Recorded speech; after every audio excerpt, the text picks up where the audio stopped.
नबी सल्लल्लाहु अलैहि वसल्लम और हज़रत आयशा का निकाह। ये वीडियो बहुत खूबसूरत है, प्लीज़ ज़रूर सुन के जाइएगा।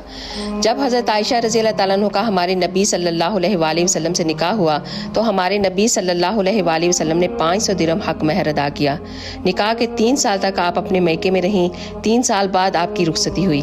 जब आप हमारे नबी सल्लल्लाहु अलैहि वसल्लम के घर तशरीफ़ लाईं तो उस वक़्त हमारे नबी के घर में आपकी ज़ियाफ़त के लिए सवाए एक प्याले दूध के और कुछ भी नहीं था, जिसे आप सल्लल्लाहु अलैहि वसल्लम ने भी नोश फरमाया और हज़रत आयशा ने भी पिया।